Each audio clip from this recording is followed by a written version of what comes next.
오늘은 하나님의 행하심을 바라보십시오라는 제목으로 하나님 말씀 살펴보도록 하겠습니다. 여러분, 신앙에 있어서 가장 중요한 것은 은혜라 할 수 있는데 은혜가 뭔가 여러 가지로 표현할 수 있지만 오늘 우리가 살펴보는 이 말씀 속에서는 저는 하나님의 행하심을 보는 것이다. 하나님의 행하심을 보는 것이다. 과거 이스라엘 백성이 애굽에서 이 종살이하던 어느 날 모세가 나타났습니다. 출애굽기 4장 28절로 31절을 한번 보십시오. 모세가 여호와께서 자기에게 분부하여 보내신 모든 말씀과 여호와께서 자기에게 명령하신 모든 이적을 아론에게 알리니라. 모세와 아론이 가서 이스라엘 자손의 모든 장로를 모으고 아론이 여호와께서 모세에게 이르신 모든 말씀을 전하고 그 백성 앞에서 이적을 행하니 백성이 믿으며 여호와께서 이스라엘 자손을 찾으시고 그들의 고난을 살피셨다 함을 듣고 머리 숙여 경배하였더라. 이들은 모세를 통한 하나님의 행하심을 보고 머리 숙여 경배했습니다. 은혜를 본 거죠. 모세에게 하나님의 말씀을 주고 또 그를 통해서 이적을 행하시는 것을 보면서 하나님의 은혜를 본 거죠. 그때 그들은 진정한 예배자, 여러분 은혜를 경험할 때 그때 비로소 예배자가 되는 겁니다. 우리의 신앙이 은혜 안에 머문다는 건 여러분 뭘까요? 여러분들 삶 속에 또 여러분들 가운데 또 우리 교회 가운데 하나님의 행하심을 바라보는 것, 그것이 은혜 안에 머문다는 것에 다름 아니다, 이렇게 볼 수 있겠습니다. 여러분, 요즘 여러분들의 삶 속에 하나님께서 행하시는 것을 여러분 보십니까? 목사님, 우리 삶 속에 우리 가정 가운데 또 우리 삶의 현장 가운데 또 우리 교회 가운데 하나님께서 이렇게 행하시는 걸 좀 봅니다. 이렇게 한다면 그 사람은 하나님의 은혜를 보고 있는 거죠. 지금 우리가 살펴보는 하나님의 언약궤 사건, 계속해서 언약궤 사건이 지금 진행되고 있는데 이 사건이 그렇습니다. 이 사건을 일으킨 주체는 엄밀히 말하면 이스라엘이죠. 또 블레셋이죠. 근데 시간이 갈수록 이들은 아무것도 할 수 없는 자들로 드러나고 말고 오직 하나님만이 주도적으로 행하고 있는 것을 우리는 보고 있습니다. 우리가 믿는 하나님은 그 누구나 또 그 무엇에 의지하지 않고 독자적으로 행하시는 그런 분으로 우리는 계속 이 사무엘상을 보면서 보고 있죠. 하나님 지금 이스라엘과 블레셋 진영 가운데 심판을 쏟아붓고 계시지만 다른 한편으로는 여러분 이 속에 하나님의 은혜가 부어지고 있다는 것도 보십니까? 그것은 다른 것이 아닙니다. 이 세상 진정한 경배의 대상이 누구냐? 다곤이 아닌 진정 참된 신은 누구냐? 그것을 하나님은 전면적으로 보여주고 있고 이스라엘도 그렇고 블레셋도 그렇고 이 하나님께 돌아올 기회를 제공하고 있다는 측면에서 심판이 임하고 있는 이 가운데 실은 또 다른 측면에서 바라보면 이것은 하나님의 은혜가 임하고 있는 증거다라는 것을 볼 수가 있습니다. 자, 한번 사무엘상 6장 1, 2절을 또 한번 교독으로 읽어보죠. 여호와의 궤가 블레셋 사람들의 지방에 있은지 7달이라.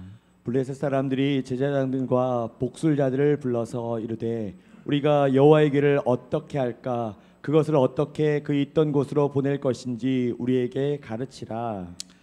여러분, 지금 우리가 살펴보고 있지만 블레셋은 이 언약궤로 몸살을 앓고 있습니다.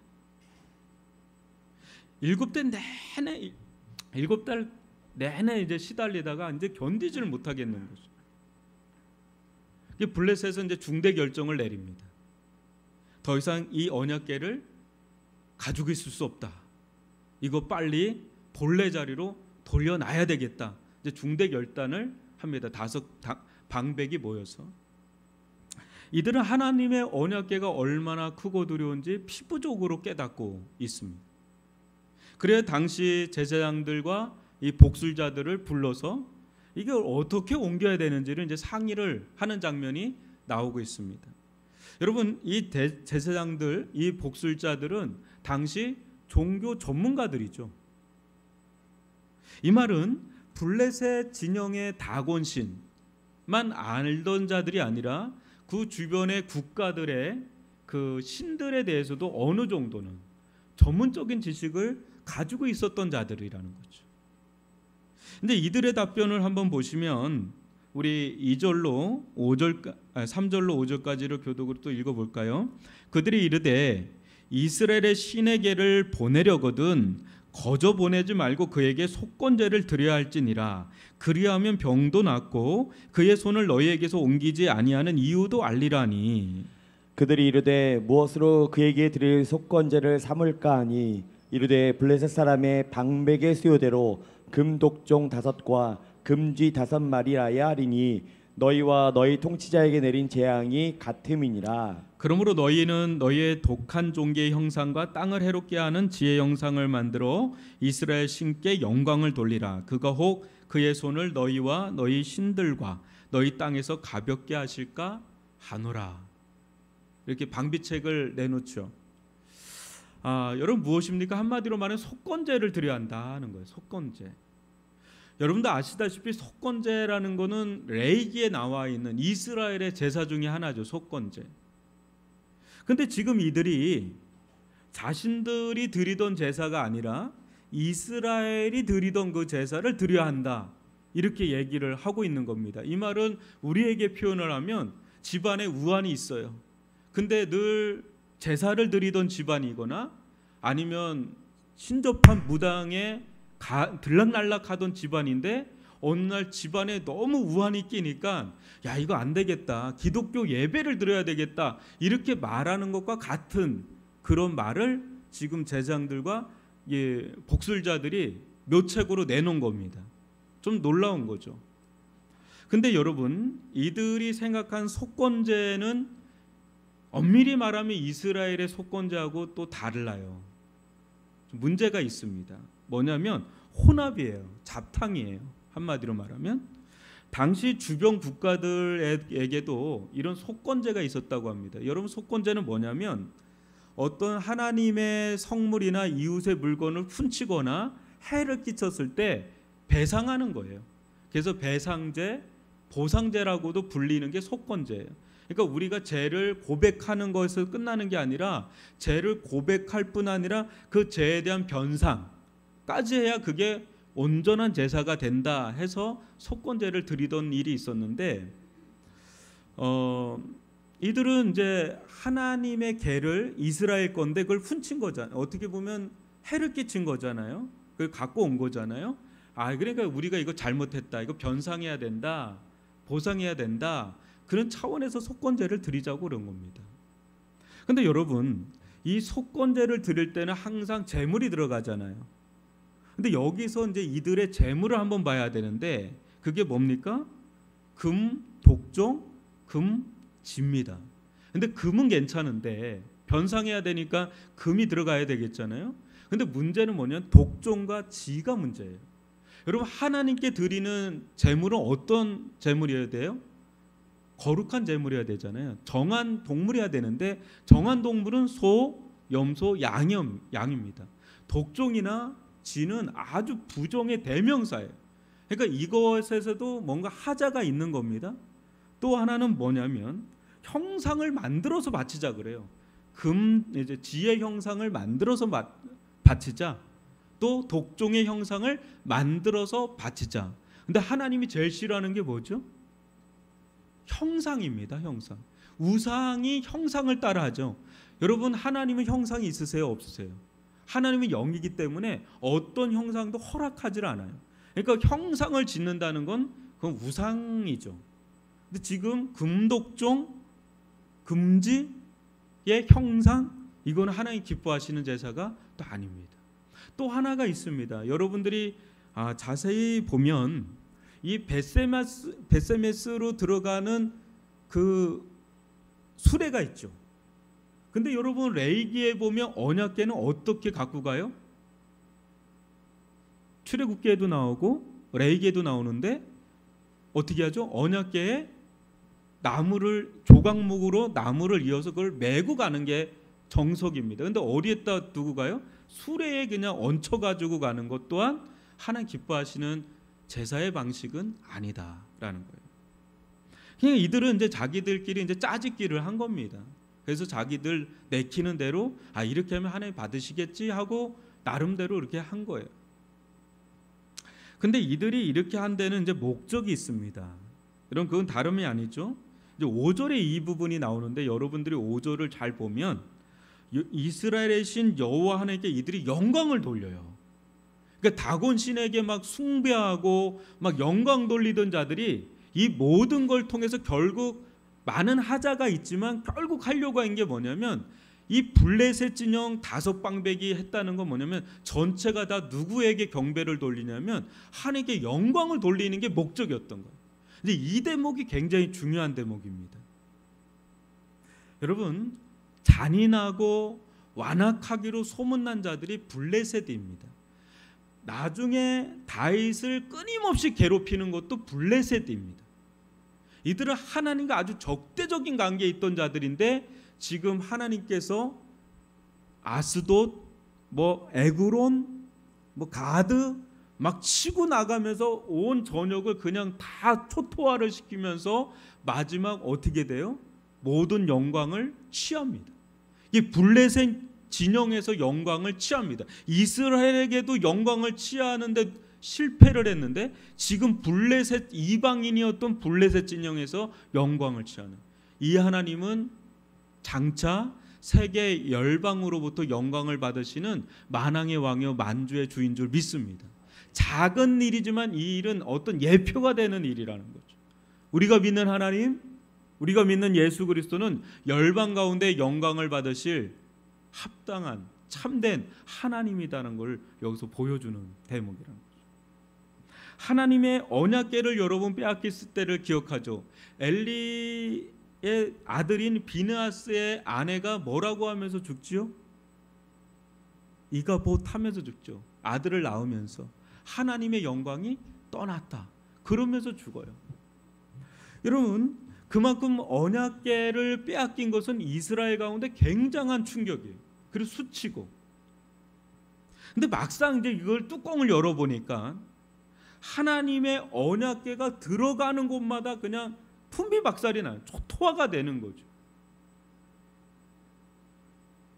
결국 이스라엘이 아닌 블레셋 진영이 두 손 두 발을 다 들어버리고 마침내 하나님께 영광을 돌리는 그런 일.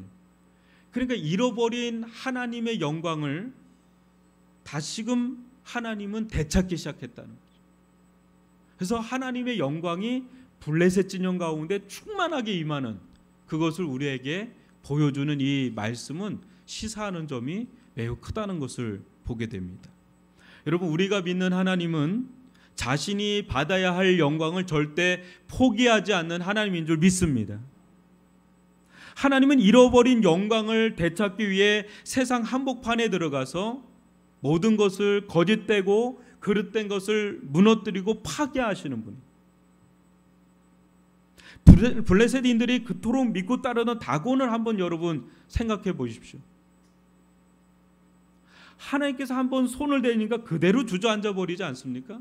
근데 놀라운 것은 인간이 도와주지 않으면 절대로 제대로 서 있을 수도 없는 신이 바로 다곤 신이었다는 걸 여러분 알게 되죠. 반면에 하나님은 어떤 분이에요? 그 누구에 의지하지도 않고 그 누구에 의해지도 않고 독단적으로 역사하시는 그 하나님. 그게 우리가 믿는 여호와 하나님인 줄 믿습니다. 독종과 지 앞에 쩔쩔매는 블레셋인들 여러분 어떻습니까?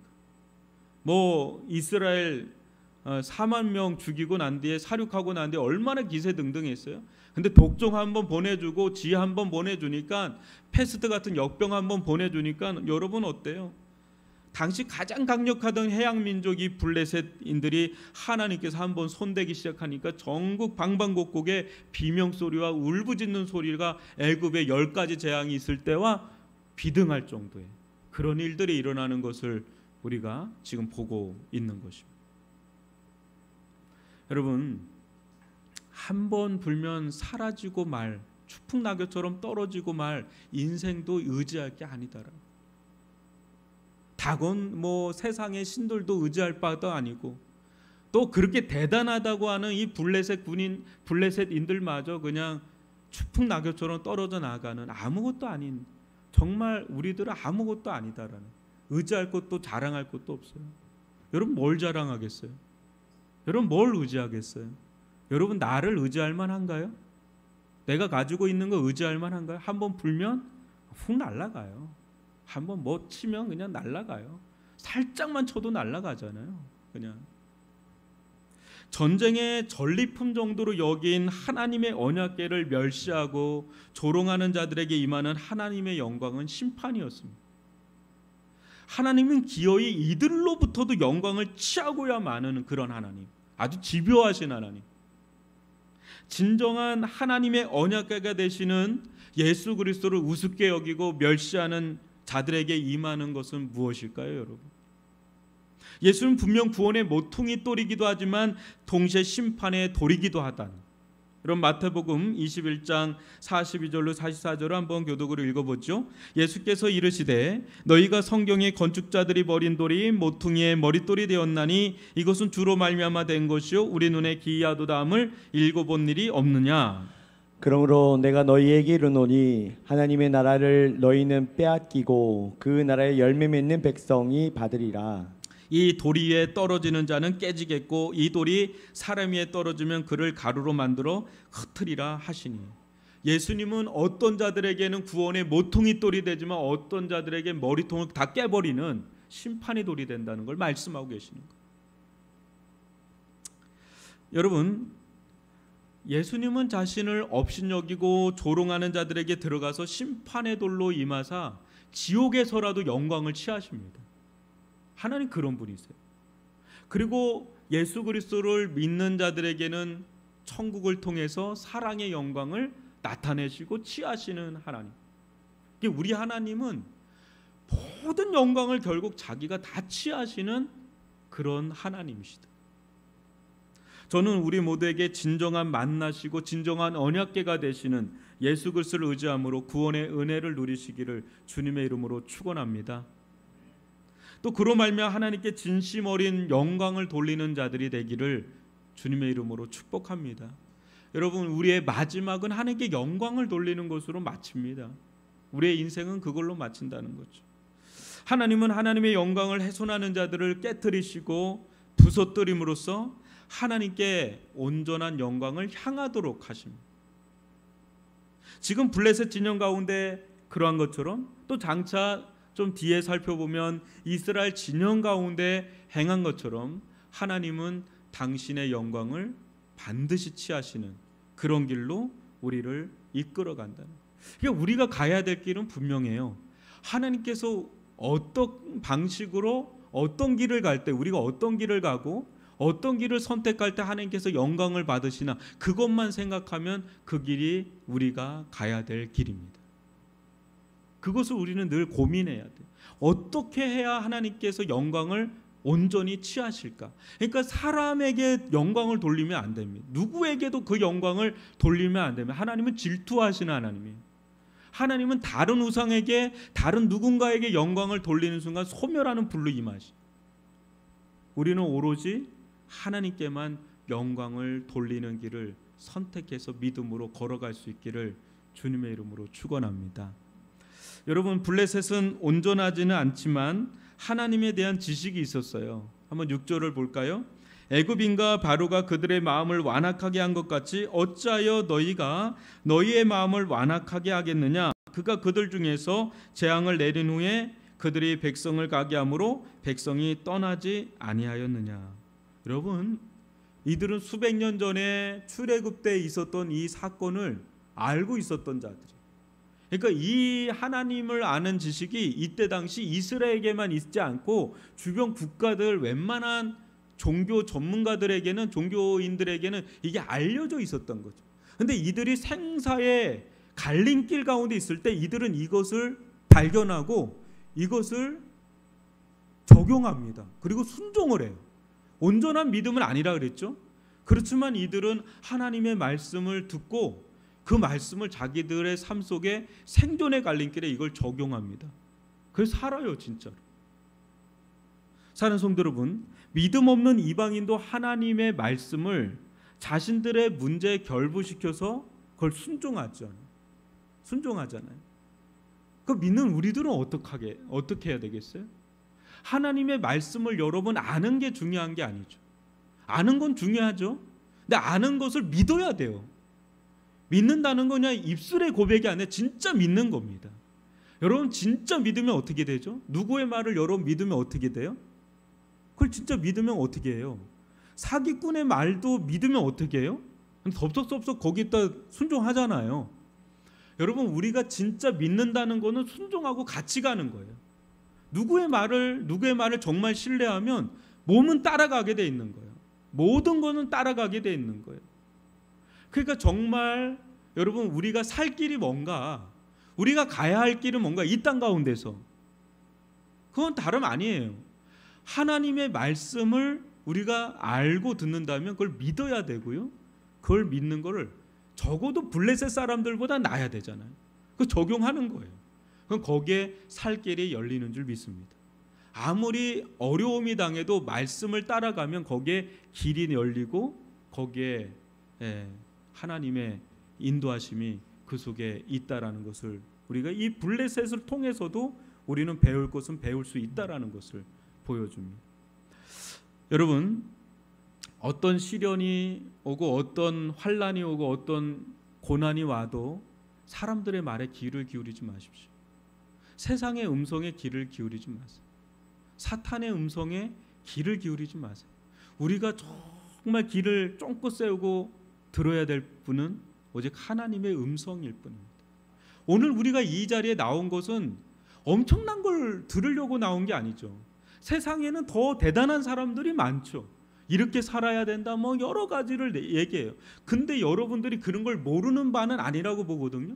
충분히 여러분도 세상의 한복판에 살면서 어떻게 살아야 되는지는 다 아시는 분들이라고 봐요. 그럼에도 불구하고 왜 이 시간을 떼서 이 자리에 나왔나? 저는 하나밖에 없다고 보거든요. 하나님의 말씀이 내 생명이라는 걸 여기기 때문에 이 자리에 나와서 하나님의 음성을 듣고 싶어 이 자리에 나온 줄 믿습니다. 그래 들었다면 여러분 순종하셔야 돼요. 여러분 삶에 적용하셔야 돼요. 그래야 그게 능력이 되고 그게 길이 된다는 거죠. 여러분 이들이 고안해낸 묘책을 한번 볼까요? 7절로 12절은 좀 길지만 교독으로 읽어봅니다. 그러므로 새 수레를 하나 만들고 멍에를 메어보지 아니한 젖나는 소 2마리를 끌어다가 소의 수레를 메우고 그 송아지들은 떼어 집으로 돌려보내고 여호와에게를 가져다가 수레에 싣고 속건제로 드릴 금으로 만든 물건들은 상자에 담아 궤 곁에 두고 그것을 보내어 가게 하고 보고 있다가 만일 개가 그 본지역 길로 올라가서 벳세메스로 가면 이 큰 재앙은 그가 우리에게 내린 것이요 그렇지 아니하면 우리를 친 것이 그의 손이 아니요 우연히 당한 것인 줄 알리라 하니라. 그 사람들이 그같이 하여 젖나는 소 2를 끌어다가 수레를 메우고 송아지들은 집에 가두고 여호와의 계와 및 금지와 그들의 독종의 형상을 담은 상자를 수레 위에 실으니 암소가 벳세메스 길로 바로 행하여 대로로 가며 갈 때에 울고 좌우로 치추지 아니하였고 블레셋 방백들은 벳세메스 경계선까지 따라가니라. 예. 여러분 7달 내내 시달리는데 끝까지 이들은 시험을 해요. 아주 엄청난 실험을 하죠. 뭡니까? 가장 난해한, 도저히 하나님의 역사가 아니면 될 수 없는 걸 설정을 해요. 그게 뭐죠? 갓 새끼를 낳았어요. 암소입니다. 여기서 소는 암소입니다. 갓 새끼를 낳았어요. 그것도 한 마리 하면 좀 미심쩍으니까 2마리를 딱 놓은 겁니다. 그래서 이 소들이 앞으로 계속 가면 뒤도 돌아보지 않고 좌로나 우로나 치우치지 않고 똑바로 그냥 벳세메스로 그냥 가면 이건 분명 하나님의 역사고, 도중에 틀어서 돌아오면 이거는 그냥 우연의 산물이다. 끝까지 이들은 하나님을 시험하고 이제 실험을 하는 거예요. 근데 놀라운 것은 이 소 2마리가 앞으로 계속 가는데 어느 장면에서 저는 울컥하는 느낌이 있었냐면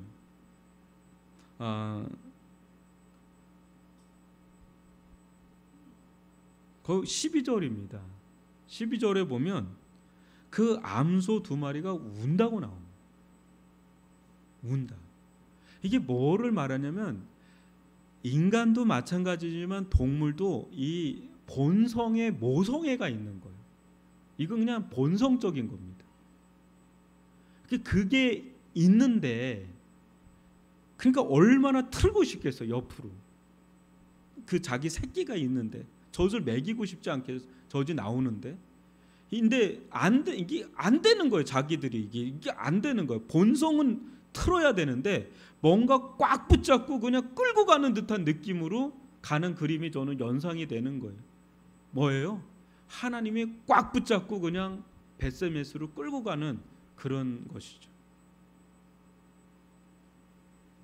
자연의 본성도 무너뜨리면서 하나님의 초자연적인 능력의 역사가 지금 이끌어가는 거죠. 그때 이들은 안 거죠. 이거는 정말 하나님께서 하신 거구나. 하나님이 진짜 신이구나 하면서 실은 돌아오는 데까지 가야 되는데 이들은 그냥 빠이빠이 다행이다 이렇게 끝나면서 블레셋은 결국 역사 가운데 사라지는 민족이 되는 거예요. 엄청난 구원의 기회를 맛볼 수도 있는 민족이었는데 결국 이 기회를 그냥 빠이빠이로 그냥 끝나는 민족. 여러분은 이 장면에서 지금까지 이 장면에서 무엇을 보십니까? 하나님께서 전면적으로 드러나진 않아요. 그죠? 근데 우리는 충분히 하나님이 이 가운데 역사하고 있다는 걸 보게 되죠.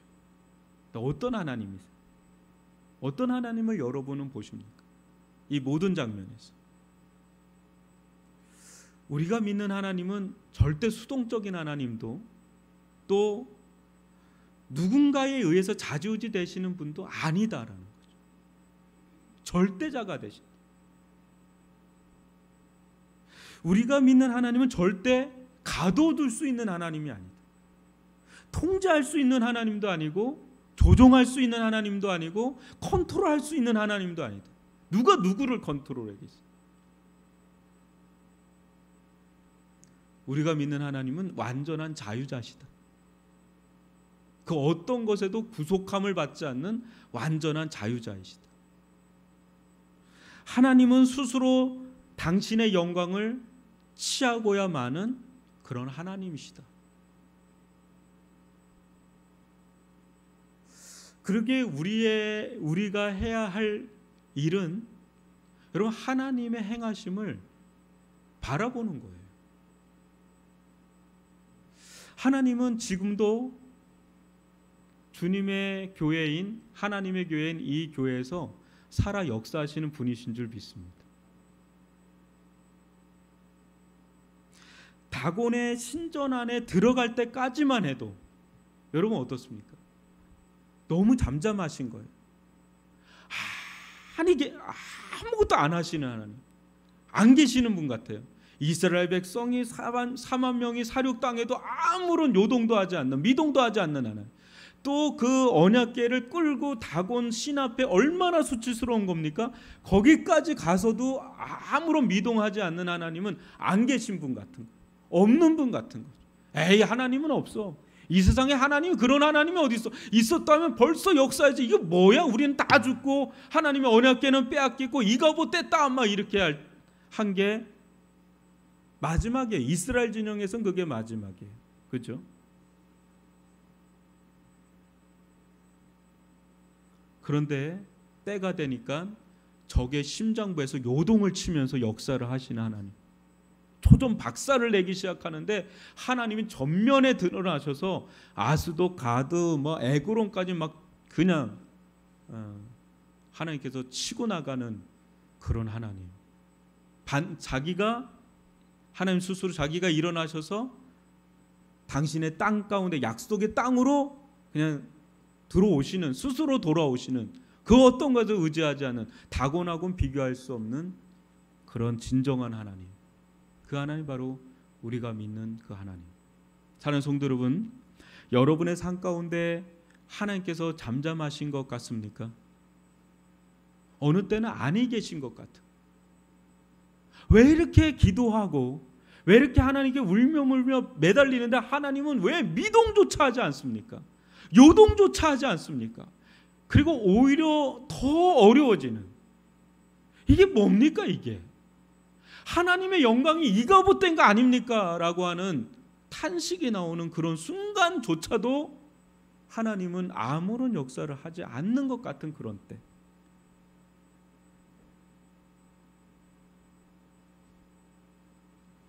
그런 때 우리는 불안하죠. 그래서 이렇게 하면 하나님이 역사하실까? 저렇게 하면 하나님이 역사하실까? 이수 저수 이 몇 책 저 몇 책 하지만 하나님 그렇게 역사하시지 않거든. 하나님이 우리 손 아래에 있다고 생각해서는 절대 안 됩니다. 우리가 하나님 손 아래에 있습니다. 우리가 하나님 손 아래에 있습니다. 여러분이 하나님을 어떻게 할 수 있다는 생각을 내려놓으셔야 돼요. 누가 누구를 어떻게 해요? 하나님이 우리를 어떻게 하죠? 지금 이 순간 여러분, 이 모든 엄청난 일이 일어나는 이 순간 이스라엘 진영을 한번 생각해 보세요. 뭔 한 일이 있어요? 이스라엘 진영은 아무 한 일이 없어요. 아니, 할 수도 없고요. 뭘 했어? 근데 하나님이 스스로 역사하시잖아요. 은혜죠. 이스라엘 편에서 보면 엄청난 은혜죠. 왜? 블레셋에서 다 그냥 쳐 부셨잖아요. 그렇게 원했던 거를 자기들이 부족 신앙으로 할 때는 아무런 역사를 안 했어요. 왜? 하나님은 그런 식으로 영광을 드러내지 않으니까. 근데 아무것도 할 수 없는 그때에 하나님 스스로 역사를 하실 때 이스라엘은 그저 은혜죠. 하나님께만 영광을 돌릴 수밖에 없는, 블레셋도 하나님께 영광을 돌리고 이스라엘도 이 장면에서 하나님께 영광을 돌릴 수밖에 없게 만드는 그런 하나님. 여러분, 우리가 무엇인가 하려는 인간적인 시도들 있죠. 그거 그냥 내려놓으셔야 돼요. 좀 어렵지만 내려놓으셔야 돼요. 하나님을 기다리셔야 돼요. 하나님이 행하실 때까지. 그리고 하나님께 초점을 맞춰야 돼요. 나에게 초점을 맞추거나 상황에 초점을 맞추는 것이 아니라 하나님께 초점을 맞춰야 돼요. 우리가 왕이 아니고요, 우리가 주가 아니라 오직 하나님만이 왕이시고 주이신 줄 믿습니다. 이게 사무엘서 전체 흐르고 있는 겁니다. 사울이 왕이 아니라요, 다윗도 왕이 아니라 진짜 왕은 누구예요? 하나님이 왕이시다. 하나님이 주이시다. 그게 사무엘 상하에 흐르고 있는 전체적인 메시지고, 그거를 드러내는 한 대목이 지금 이 언약궤 사건입니다. 언제나 하나님보다 앞서려고 하지 말고 조종하려고도 하지 말고 하나님께 내어 맡기고 우리는 그저 순종할 뿐이죠. 뒤따라가는 거예요. 그냥 소 수레처럼 그냥 하나님이 끌고 가면 거기에 끌려가는 게 우리들이에요. 하나님은 우리가 알 수 없는, 할 수 없는 길에서 친히 역사를 하십니다. 우리가 많이 짱구를 안 굴려도 돼요. 깨를 안 부려도 돼요. 그냥 하나님께 내어 맡기고 하나님께서 이끄시고 하나님이 행하시는 걸 보려고 해야 돼요. 그 길을 따라가다 보면 하나님께서 기가 막히게 우리의 살 길을, 구원의 길을, 생명의 길을 열어 인도해 가실 줄 믿습니다. 그게 영광이 됩니다. 그게 우리가 가야 될 그 길이다라는 것이죠. 여러분, 영광을 받으실 분은 오직 하나님밖에 없습니다. 하나님은 오직 하나의 생각에 꽂혀 있는 분이세요. 어떻게 하면 자신의 영광이 오롯이 드러나고 오롯이 영광을 취할 수 있을까? 그거에 꽂혀 있는 분이기 때문에 그분은 우리에게 맞추기보다 우리가 빨리 그분에게 맞춰서 하나님만이 영광을 받으시는 길은 없을까? 여러분, 우리 교회 가운데 또 여러분들의 삶 가운데 우리가 고민해야 될 건 그겁니다. 어떻게 하는 게 하나님께서 오롯이 오직 하나님께만이 영광을 받으실 수 있을까? 그 길을 우리에게 보여주십시오.